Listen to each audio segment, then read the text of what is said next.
This Memorial Day, we are focusing on the unique mental health challenges that military families face. They often move a lot, spend long periods of time apart, and face indirect exposure to conflict and violence. So our wellness expert, Dr. Heather Hans, is joining us this morning with some tips on how they can overcome these feelings. Dr. Hans, good morning. Good morning. Thank you for talking about this because, of course, we want to remember the true meaning of what today is. So talk about some of the mental health impacts on military families, especially those who have lost someone. Yeah, absolutely. So there are multiple research studies finding that kids in military families are just as resilient as all other kids, but deployment and frequent relocation can impact their mental health negatively, as well as their attachment styles. And that's due to the fear, loss, and isolation that every family member faces when they're in the military.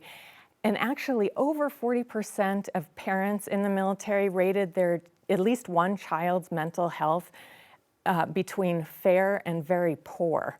So when a parent is deployed, children have also been found to be more susceptible to neglect and mistreatment. Right. And really, you think about attachments being disrupted. There's people have to come up with new routines, and the child has to rebuild that attachment with the deployed parent. Yeah. If the at-home parent is stressed, that attachment can be disrupted too. And then when you move, you're disrupting the attachment between all your friends and community as well. So a lot of issues that these families face, but luckily there are some ways to stay resilient. Yeah, absolutely. I want to talk to you a little bit more about that. How do you end up building up that resilience for these families? Yeah, so first of all, like with everything, look at the benefits. There are so many resources available to military families. You also get the chance to rebuild yourself and kind of start fresh, reinvent yourself when you move, try out new relationships, new activities. You're in a community of people in similar circumstances, and then building pride in what you're doing together as a family in the military is also a protective factor. Then the at-home parent should also make sure that they're staying emotionally attuned to that child, because the research shows that kids in the military very much reflect their parents' well-being. And so you think about the at-home parent, well, they're learning how to be a single parent, and they could have a lot of stress and preoccupation, but it's really important that they stay attuned to any worries or concerns of their child, and that the deployed parent talks to their child and has contact as much as possible.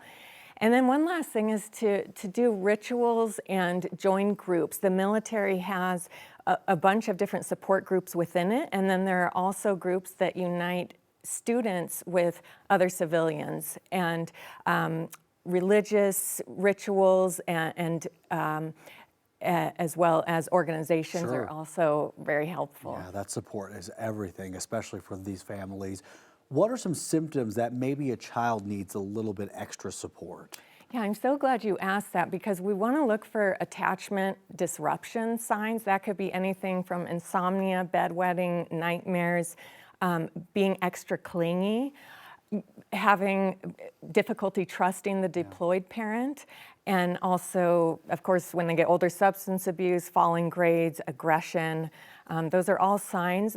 There's Military One Source, and that's a resource that has confidential therapists for all people in the military, as well as apps and other resources for them. Well, thank you so much for opening up this conversation. We know it's an important one to have. Any resources out there for anybody who's struggling? Yeah, I think if you go to that Military One Source, they have all sorts of links and apps, as well as counselors that people can access. Awesome. Well, thank you, Dr. Hans. We appreciate the My insight. pleasure. Thank Thanks you for being having with me. us.